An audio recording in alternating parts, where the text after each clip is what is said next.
Welcome to the second series of Proprietà min wara Quinti, a series presented to you by the Federation of Estate Agents in Malta.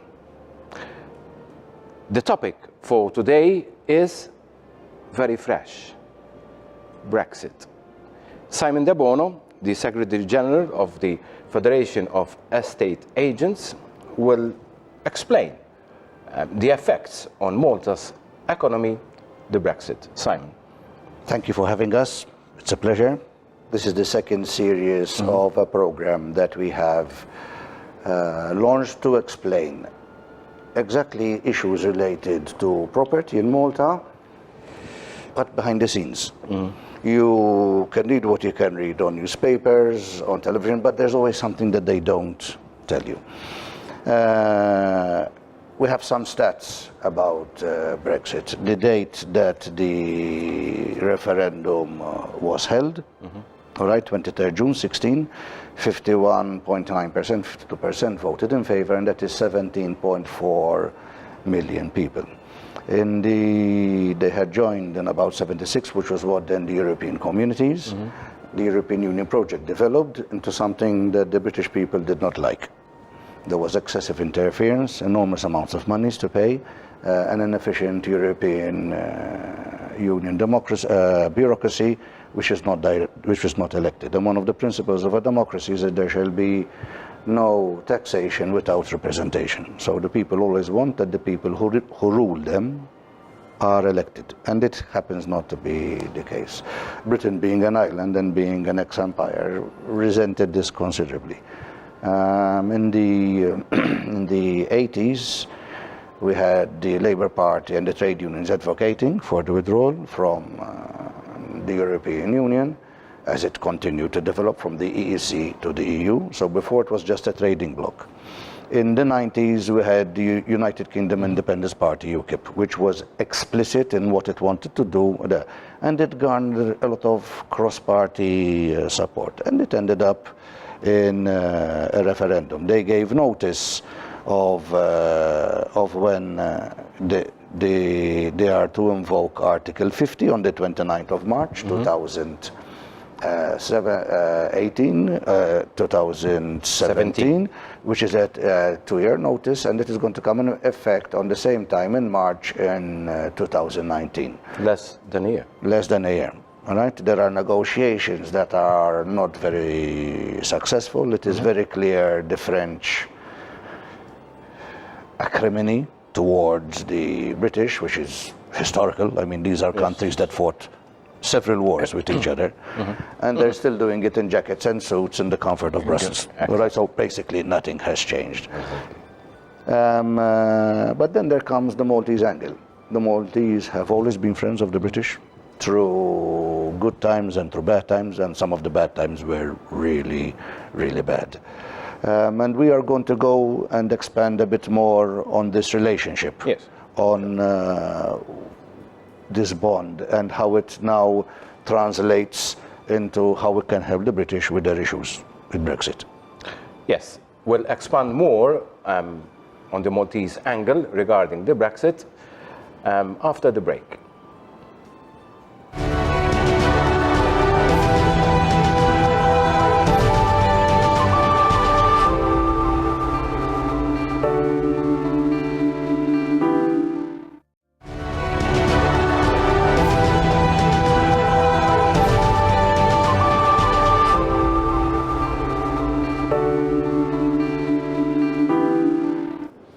Welcome back to this second program from the second series, Proprietà min wara Quinti, property as seen behind the scenes. Today's topic is the Brexit. And how does it affect Malta's economy? Brexit will happen in less than a year. Simon De Bono, the Secretary General of the Federation of Estate Agency, will explain more about the effect on Malta's economy and property. Simon, the European Union is going through history. United Kingdom will leave the family in less than a year. The effects on Malta's economy and obviously the property of Malta. Malta is uniquely placed. It is one of the only two English-speaking countries outside the European Union. You have Ireland, beautiful country, one of the greenest countries in Europe, but it practically rains every day. Then you have Malta. It is Except a 2-hour... Except on the royal wedding. They were very lucky that day, weren't they? An event that was followed by the major part of the Maltese population. It's like the World Cup, you know, everyone was sitting there watching Meghan and Prince Harry getting married. That is the extent of how the Maltese feel towards the British. We are only 2.5 hours flight out of Heathrow. We fly over 20 flights a day to various airports within the United Kingdom, and it is expected that that number will grow.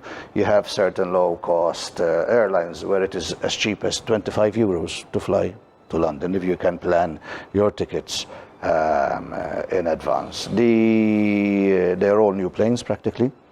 The service is excellent, so it sometimes takes you less time to get to Malta than it takes you to get the airport, and definitely cheaper, because every time I go to London it costs me 60 euros to get a taxi from, for example, Heathrow to the Strand. Yes. And it can cost you 35 euros to fly to London. So the air route is efficient, modern airplanes, and there's a large quantity of them. It's cheaper than getting the train or the taxi. Then you have the historical aspect. Malta fought 3 wars with the British, and unlike our brothers on the continent, we won all of them. All right, we had the war with Napoleon, who had invaded Malta and taken our fleet. We were actually a superpower at the time in the Mediterranean. The Maltese on their own, without British help, expelled the French after a siege.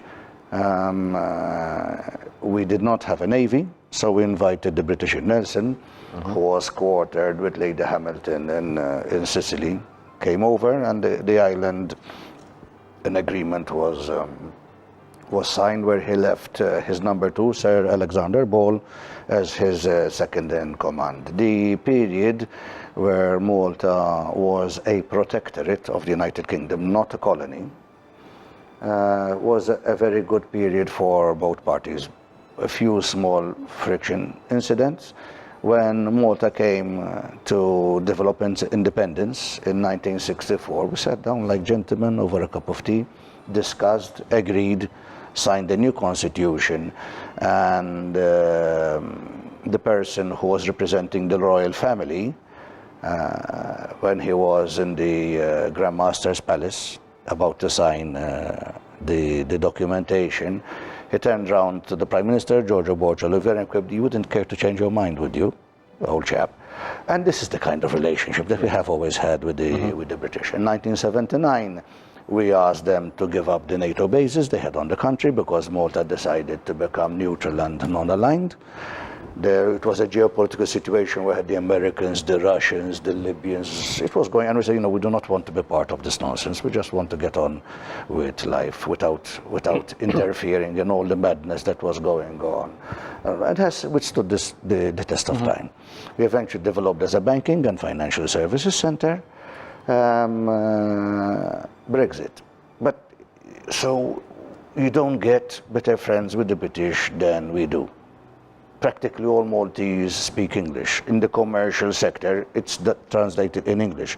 You could open a court case and ask to have your testimony heard in English, and everybody will understand. You could ask for contracts to be drafted in English, and they are legal. I have been to many, many countries where the contract can only be signed in their language. So you are signing on something you cannot read. I understand. And you are subjecting yourself to a third party who you don't know, and you're relying on his supposed integrity to make sure. And we hear horror stories. I mean, on a couple of English channels, there are programs called Homes for Hell. And you see every time what these people do to the British. And there is a reason why this happens.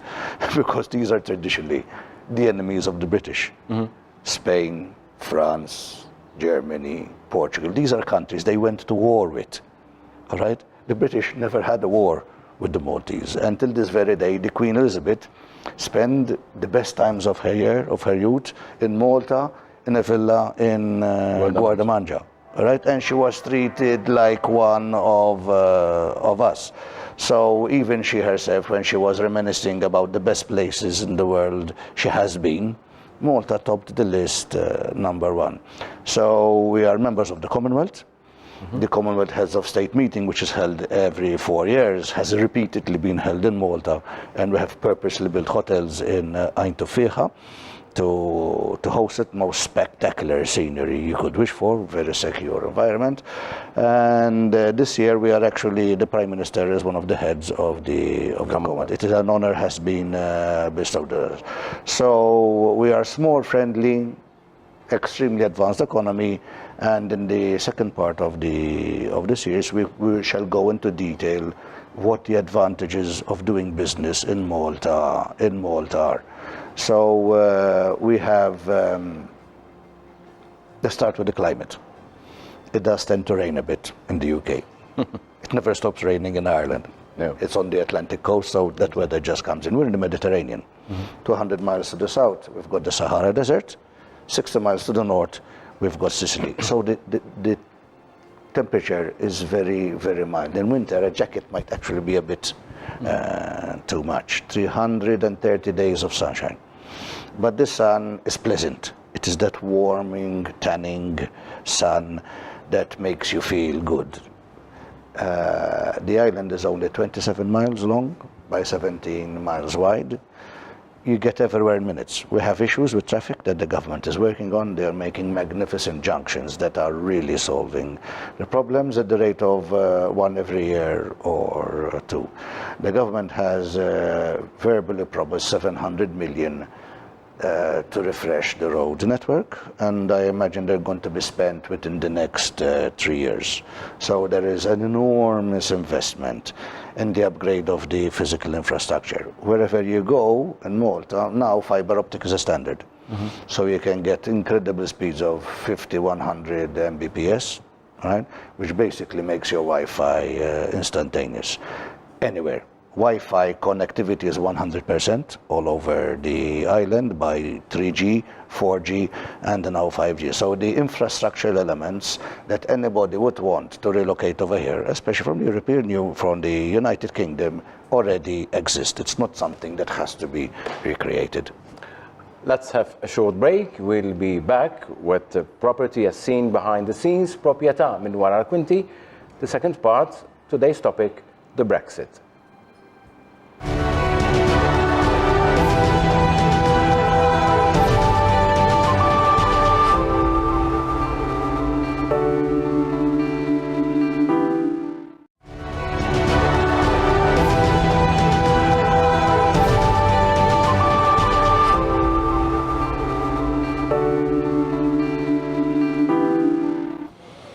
Welcome back to the second part of Proprjetà minn wara l-kwinti, property as seen behind the scenes. This series is presented to you by the Federation of Estate Agents in Malta. With us at the studio, Simon De Bono, the Secretary General of the Federation. Today's topic is the Brexit and how does it affect Malta. Simon, the effect on the employment sector in Malta and the freedom of movement of the British. Let's take a scenario where Brexit happens. It's going to happen in 10 months' time. And you have to see how you're going to continue to trade with the European Union. A lot of people within this discussion, especially in Europe, are giving the impression that this is a doomsday deadline and everything is going to change. In fact, it's not true. Nothing is going to change because all one has to do is set up a head office in Malta, in a friendly country with 330 days of sunshine, and operate as a Maltese company, so irrespective of who the shareholding is.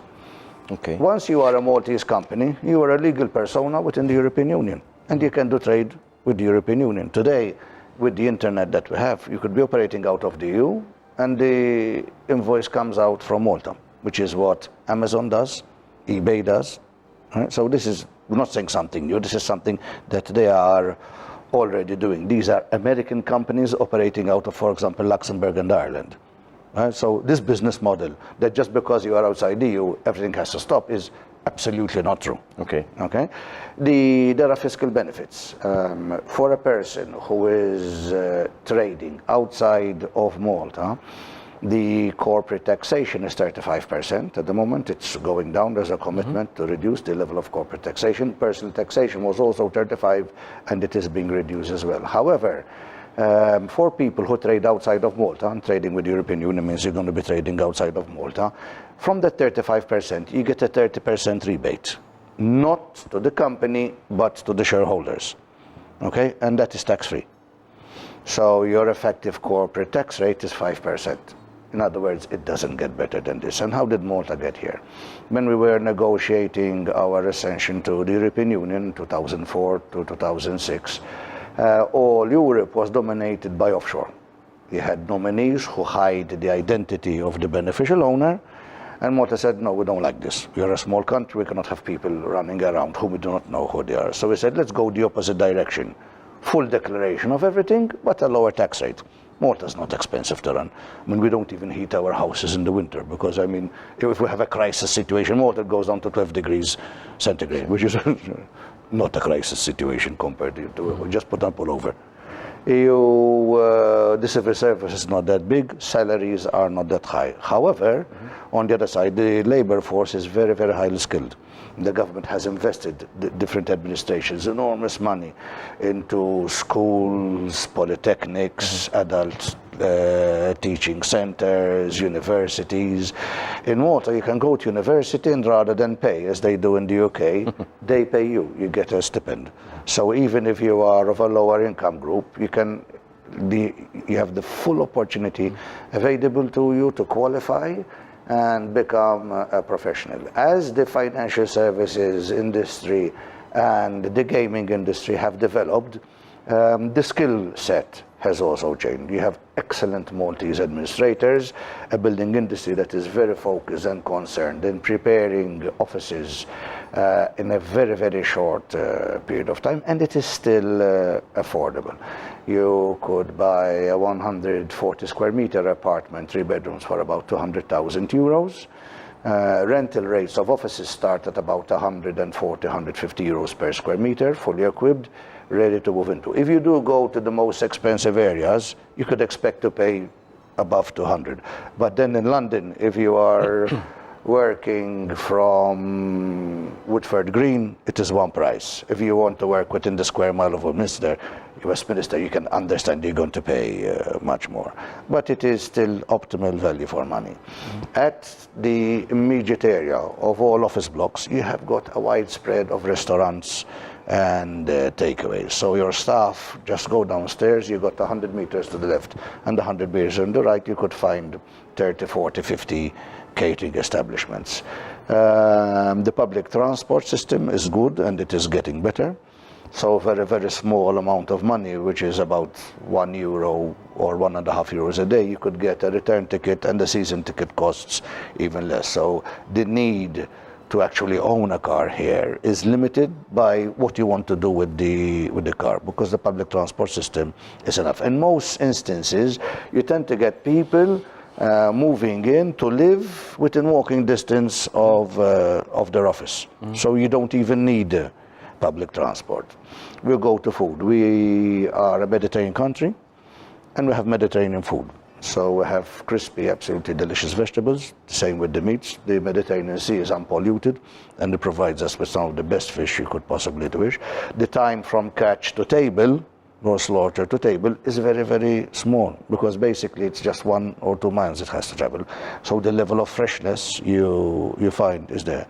The health authorities are pathological. They're like the Gestapo of food hygiene. They will come and check and swab. So we very rarely hear of something went wrong. And if there is an establishment, there's something stupid, the first thing they do is shut it down. There's no reprieve. All right. So we have hygiene standards that are superior even to the European Union, because you still hear of E. coli and salmonella. This doesn't exist in Malta. And the food is tasty. I mean, you could actually eat stuff that's good for you without getting fat. I tend to do too much of the eating, so I'm a bit more ample than I should be. It's one of the defects of coming to the Mediterranean. Okay. But this is an effect of the good life. So in one day, you can literally go for a jog on the beach, go to work, go swimming or do tennis or horse riding or archery, what you do. Go to a theater and dine out every day, because it is still affordable. For example, a ribeye with salad and potatoes costs between 17 to 19 euros. In some countries, you can't even buy a hamburger for that price. Okay? So it is an extremely advanced and cosmopolitan country. Very friendly to the British. We all speak the language. We do our business in the English language. Our schools speak in the English language, both the government schools, what we call the public schools, and the private schools. They are of an extremely high educational language level, and there are certain schools that even do the international baccalaureate. I think there are 4 schools in Malta, so that the education level that they have will give you an international baccalaureate, which you can use freely around not just Europe but all the world. So we are plugged into the international economy. We are friendly. We are safe. Malta is the country where you can leave a pram outside the supermarket and go shopping inside and come back and still find the baby and the pram. This is the kind. And some people even still leave the locks inside their car. Last time I left my wallet on the dashboard. I had a meeting of about 4 hours, came back, and the car and the wallet was still there. So there are lots of pluses. The British are our friends. They have been so for hundreds of years. They are treated with the respect that is due to them. When times were tough and they went to war, they found the Maltese solidly behind them, and we went through the worst possible times. We have been honored with the George Cross by the King himself as a country of unparalleled valor. So when things were bad, the Maltese stood squarely behind the British, and we prevailed. Now, the British are going through a bit of a exciting time, nothing to do with the Second World War, and you can rest assured that the Maltese are there, 4 squares standing behind you. Simon De Bono, the Secretary General of the Federation of Estate Agents in Malta. Today's topic is the Brexit and obviously the effect on Malta. Let's have a short break, then we conclude the program.